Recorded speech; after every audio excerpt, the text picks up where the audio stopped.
wabarakatuh. Waalaikumsalam warahmatullahi wabarakatuh. Jadi saya baca di kitab itu ada penjelasan latoif. Itu biasanya identik dengan toreko. Kemudian juga ada istilah cakra. Itu biasanya ya urusan semedi atau urusan tenaga dalam. Nah, saya pikir hal semacam itu yang jelas ada sebuah sinkronisasi. Gitu. Kalau latoif itu ada berapa ya ini? Kalau dalam kitab? Kalau latoif ya ada latoif 7 itu. Yang pertama ini di sini latifatul kolbi. Kolbi di rusuk kiri nih ya. Jadi di susu kiri nih ya. Jarak 2 jari ya. Jarak 2 jari susu kiri ya. Itu sebenarnya itu hanya teori. Jadi digerayang itu nanti rasa. Ancer-ancernya saja di situ. Ya. Kemudian latifatul siri di sini di atasnya itu ya. Ya, latifatul roh di kan sebelah susu kanan 2 jari tadi. 2 jari. Kemudian latifatul khofi di sebelah kanan sini. Terus latifatul akhfa di dada ya. Itu pas tengah di sekitar ulu hati. Itu ya. Itu. Jadi kalau sing ngulangi kula niku cara mbak iku ngulangi iki ya diukur satu cengkal. Sak drijimu dhewe ngene. Yang ketujuh mana? Apa ya? Terus nanti di sini latifatul siri. Ini ya, pas di sini kalau istilahnya apa itu? Ajna, mata ajna. Ajna. Kemudian sini kan kuli jasad. Kuli jasad itu maknanya apa? Itu seluruh tubuh. Istilahnya itu di sini adalah pusat pengendali akal. Ada saraf atau panel. Ya, cara istilahnya bumbunan dan apa itu istilahnya. Nah ini yang perlu kita bahas, mumpung ada jenengan sebagai pelaku itu loh. Jadi biar ini bisa bermanfaat bagi banyak rekanan, karena banyak dari teman-teman saya yang berawal dari tenaga dalam perguruan, ya tak? Yeah. Itu lebih cepat masuk di dalam ilmu makrifat dan hakikat. Iya. Kan berangkat dia itu kenalnya asalnya itu dari cakra itu aja gitu loh. Ya. Ketika dikenalkan di latoif, lebih cepat dia itu memahami dan mempraktekkan diri gitu loh. Nah ini saya mohon Gus Krisna bisa menjelaskan gimana cakra itu, nanti bisa jadi Ki Ageng ya. Ya ini menyampaikan apa yang sudah pernah dilakukan, artinya kejadian yang pengalaman spiritual di situ gitu loh. Ini ya jadi datang saya silaturahmi ke sini ini ya dalam rangka itu, mumpung ketemu dulur-dulur niki gitu loh. Ya terima kasih, itu ini ya. Jadi cara kita ini satu metode saja. Jadi cakra ataupun apa ini satu metode. Itu menurut satu wejangan yang pernah saya terima, cakra pada diri manusia atau diri kita ini ada 7 cakra. Dulu biar saudara-saudara kita paham. Jadi cakra ini diawali dengan cakra kundalini. Cakra kundalini ini ada di tulang ekor. Tulang paling ekor ini. Ini balung kodok. Nah, ini cakra kundalini namanya. Kemudian cakra yang kedua posisinya ini di bawah pusar, 4 jari bawah pusar sini. Cakra sek. Kalau bahasanya seperti itu. Ini di bawah pusar. Kemudian cakra yang ketiga ini di pusar. Cakra yang ketiga. Kemudian cakra yang keempat ini tadi ya di ulu hati, tepatnya di ulu hati ini. Jadi cakra itu ada 7. Yang 1 sampai 4 ini adalah unsur bumi. Unsur bumi ya. Jadi unsur bumi yang ada pada diri kita, energi bumi yang ada pada diri kita ini adalah 1 sampai 4 ini. Sampai 1. Ya urusan dunia, urusan nafsu ini. Ya. Kemudian yang untuk cakra kelima ini ada cakra tenggorokan. Kemudian cakra yang keenam yaitu cakra ajna di sini guys. Di tepat di sini. Kemudian cakra yang ketujuh ini di ubun-ubun atau cakra mahkota.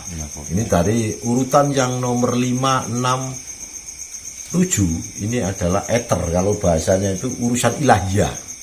Yang 1 sampai 4 ini urusan duniawi, yang ini urusan ilahiyah. Seperti itu. Makanya tanda-tandanya ketika semua cakra pada tubuh kita ini terbuka, ini kita bisa merasakan energi yang ada di alam semesta. Ini artinya merasakan ketika kalau kita muslim, kita orang yang beriman, kalau dulu saya diajarkan ini yaitu zikirnya itu metodenya ini melalui nafas ya. Nafas ya. Jadi masuknya dengan kalimahu, kita tarik nafas panjang, kemudian kita alirkan ke 7 cakra ini dulu mulanya, dari mulai tulang ekor cakra kundalini ini sampai ke mahkotanya. Allah, ini terus kita rasakan. Allah, ini terus sehingga mutar seperti ini. Ini nanti dengan sendirinya akan terbuka seluruh cakra yang ada. Jadi itu masuk dari sini apa mulai dari pusat gitu? Ini dari sini. Dari atas, tarik. Kita masukkan ke sampai 7 tadi. Nah, mulanya di cakra kundalini ini ya, tulang ekor ini. Baru kita tarik pelan-pelan munggah ini naik lagi. Ini terus. Ini akhirnya terbuka dengan sendiri. Tanda terbukanya semua cakra atau cakra ketujuh ini pengalaman spiritual yang saya alami. Narik dari depan ke belakang? Enggak, dari langsung ke sini. Depan. Nah, kemudian Allah terus gini. Ini nanti tandanya terbukanya cakra ketujuh ini akan keluar sinar putih seperti cahaya di ubun-ubun ini menembus tanpa batas. Ini pengalaman spiritual. Dan lagi pada dasarnya tubuh kita ini ada perbedaan pernafasan ya. Dari pernafasan ini ada tiga tempat atau 3 makom.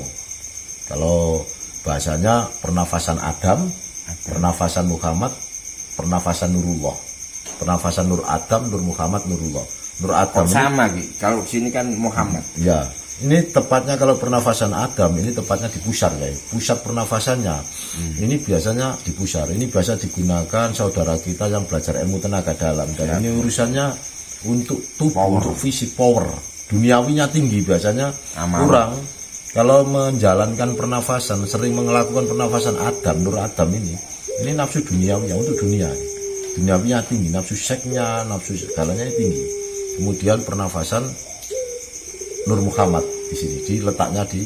Nah ini yang beda dengan itu tadi ada persamaan dan perbedaan. Ya.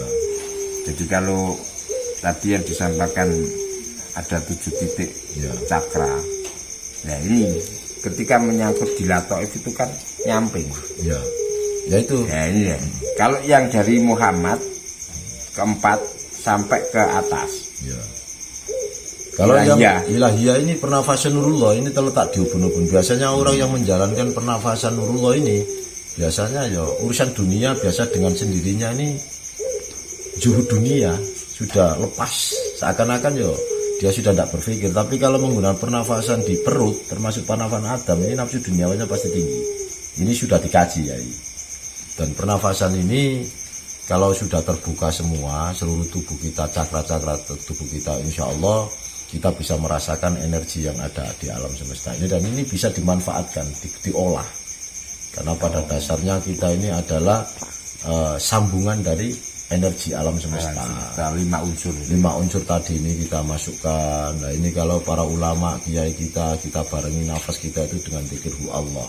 Karena apa, dalam nafas ini masuk malaikat dan iblis, jangan sampai menguasai singgasana hati kita. Seperti itu.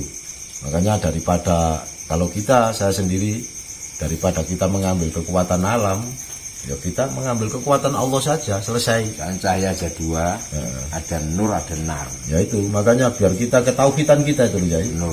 Jadi teman-teman di luar sana yang belajar ilmu tenaga dalam kadang-kadang wah ini energi kekuatan alam ini kekuatan, daripada itu ya kita ambil yang membuat alam, kekuatan Allah saja biar itu bagian dari dakwah kita. Makanya para kiai kita, ulama kita ini Jangan menggampangkan sesuatu, karena itu nanti menjadi mindset berpikir teman-teman yang lain. Diiringi dengan tauhidnya itu. Diiringi dengan zikir Allah. Jadi biar kita ini mendidik para kiai, para ulama ini mendidik supaya keimanan kita ini tidak ternoda. Kalau di tenaga dalam yang lain, ya kadang tidak pakai baca apa-apa, kadang mengambil lah. Daripada kekuatan selain Allah, nur. Lebih baik nur apa nar. Nah, itu biar kemurnian jiwa kita itu ada.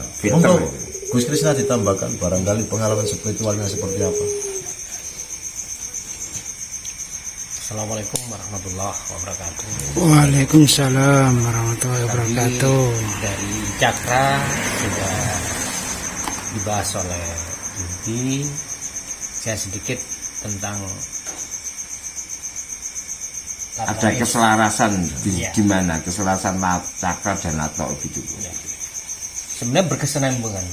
Jadi kalau istilahnya kalau cakra itu menghidupkan yang ada di tubuh kita, menghidupkan, membuka hijab, hijab di diri kita supaya nur itu keluar, tersinarilah diri kita dengan zikir nafas tersebut. Terus berkesinambungan ke zikir tatoif ataupun di titik-titik tertentu tadi, bahwasanya di sini sebenarnya menghidupkan rasa ya. Oh, dirasa ya. Iya, menghidupkan dirasa. Mencerahkan cahaya nur. Iya. Jadi jangan nar pulih nur. Iya, hidup dirasa, dorongan dirasa. Jadi disinilah nanti ada sebuah zikir di sebuah kesadaran, hanya di sebuah kesadaran, karena rasa kita yang dihidupkan. Oke. Rasa yang muncul. Iya. Nah, di sini ada kata di dan titiknya ini berlawanan sebenarnya. Di sini ini yang energi positif, di sini negatif. Nah, ini berlawanan. Bertujuan apa? Untuk yang negatif itu tadi terselimuti yang positif. Keseimbangan. Tetap keseimbangan. Terselimuti positif. Nah, jadi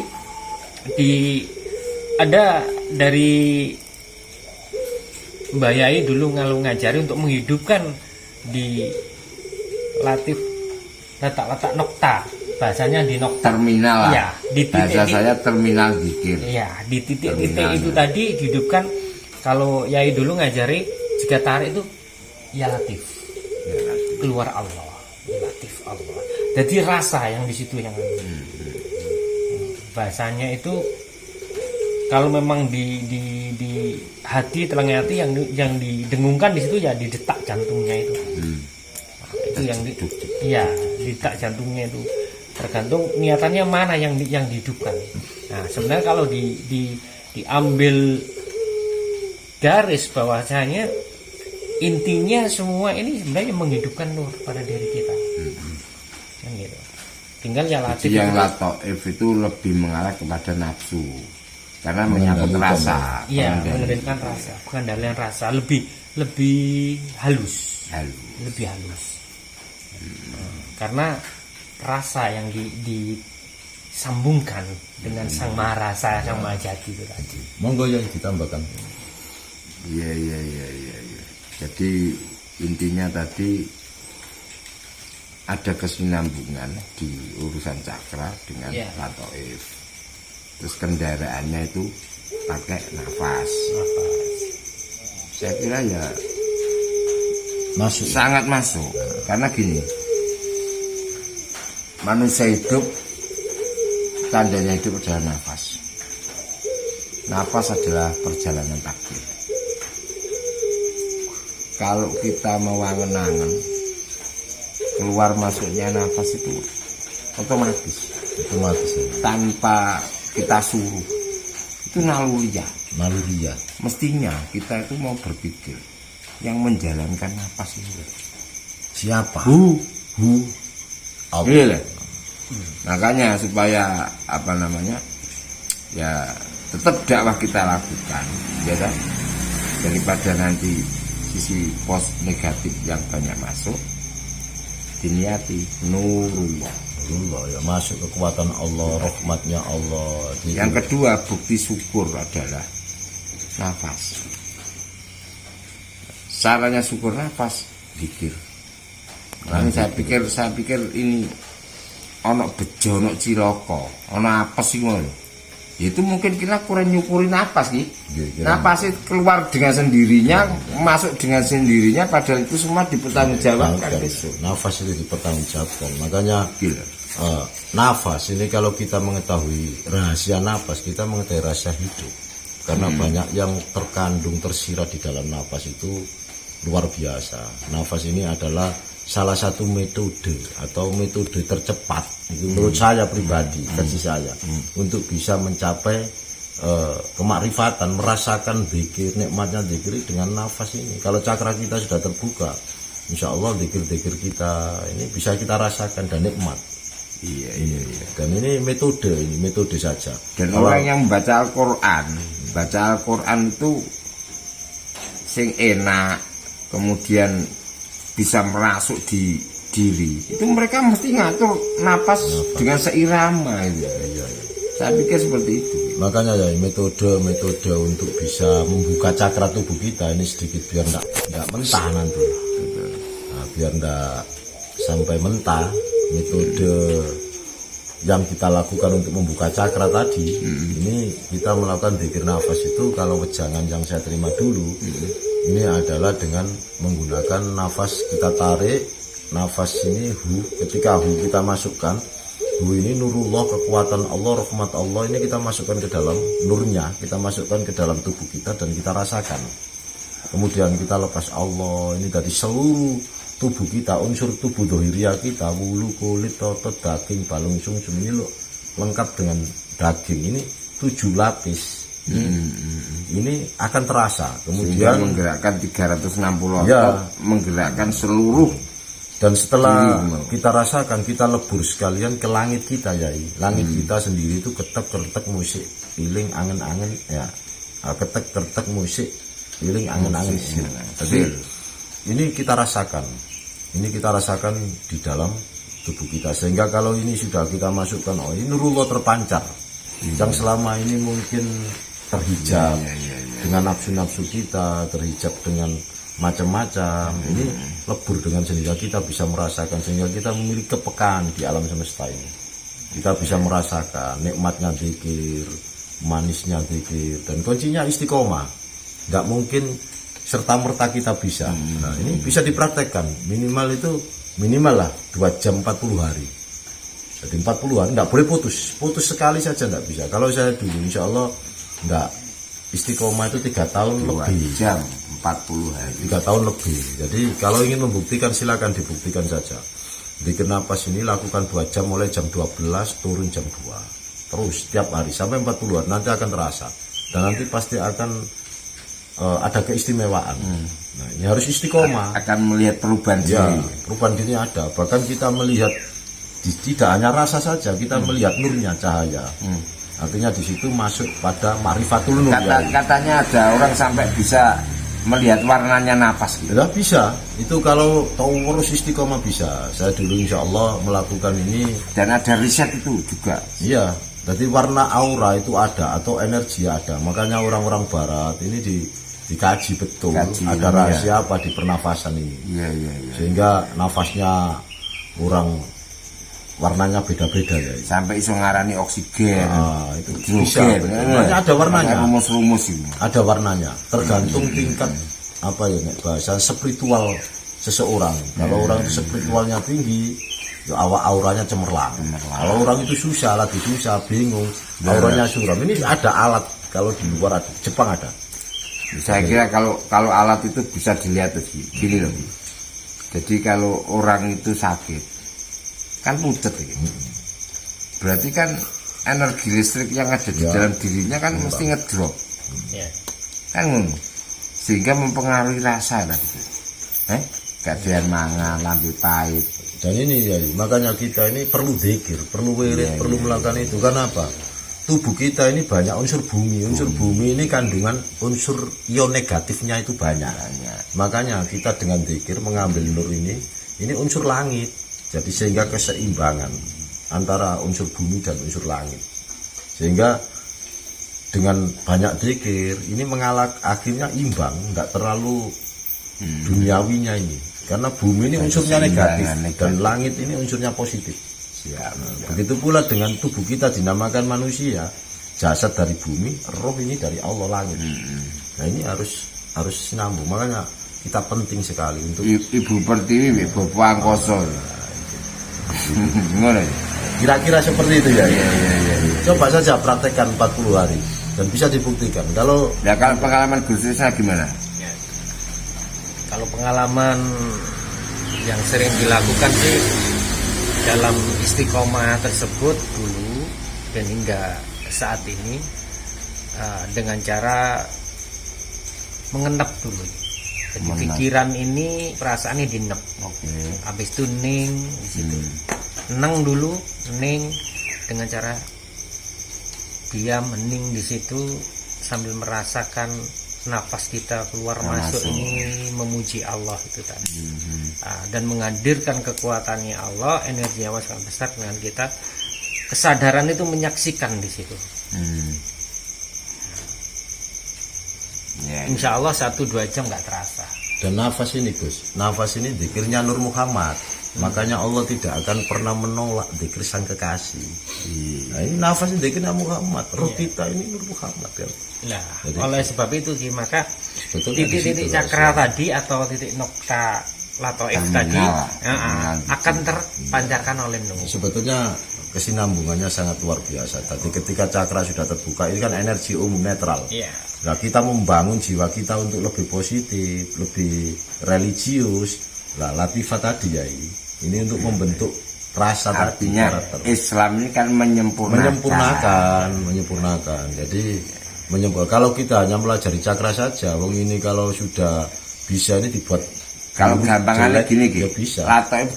Latoif disebut cakra bisa enggak? Ya beda ya, Beda. beda Ya. ya beda karena nek latoif ini membenahi karakter, membenahi rasa kita sehingga kita setelah kita punya daya energi alam ini kan umum digunakan ibarat kita punya Positif apa pistol negatif? kita gunakan untuk kejelekan satu contoh lah nyantet tuh wong yo iso tapi ketika kita menggunakan latif 7 Pengendali. nah, insya Allah kita yo yang pikiran Mengarah kita ke mengarah ke kebaikan. Jadi penyempurna lah ya. Penyempurna. Jadi kita punya kekuatan. Ini kekuatan nanti itu bermanfaat untuk kebaikan, untuk kemaslahatan sehingga hidup kita ya sesuai dengan fitrah penciptaan Jadi kita. intinya ya Rahmatan lil alamin. pemahaman cakra Perlu lato juga Lato perlu. juga Wah, perlu. penting ya. Penyempurna. Kalau kita punya kekuatan saja tanpa kita dasari ilmu agama, tanpa mendidik jiwa kita, yuk kita jadi orang jahat ya. Kecondongan nafsunya tadi apa?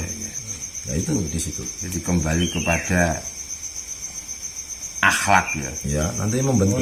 bentuk budi pekerti. Malah agama itu kan seperti itu ya, diarahkan seperti itu. Kalau enggak ya, kita seperti kita punya harta. Kalau kita enggak ada pendidikan agama, enggak ada, ya mesti harta kita gunakan untuk kemaksiatan. Tapi kalau kita ini punya pendidikan agama, nurani, mestinya harta ini kita gunakan untuk beramal, Yang bermanfaat. membantu orang lain. Seperti itulah kira-kira. Jika titik ya latoif tadi terbuka, otomatis rasa kita kan Iya. tersinari sejalan kan begitu ya. Ya, saya kira cukup, enggak lama-lama. Iya. Ya, itu saja pemirsa, barangkali bincang-bincang pada malam hari ini berguna dan bermanfaat. Silakan saja dipraktekkan. Iya. Nah, ini penting. Barangkali ada. Enggak. Cuman kan yang namanya orang itu berangkat kita itu silaturahmi di sini bisa bermanfaat dan mendapatkan manfaat itu loh maksud saya itu. Jadi maksud tujuannya itu di situ. Itu saja pemirsa, kurang lebihnya. Silakan like, komen, Kita mohon maaf. Share. Saya akhiri dulu. Assalamualaikum warahmatullahi wabarakatuh. Waalaikumsalam.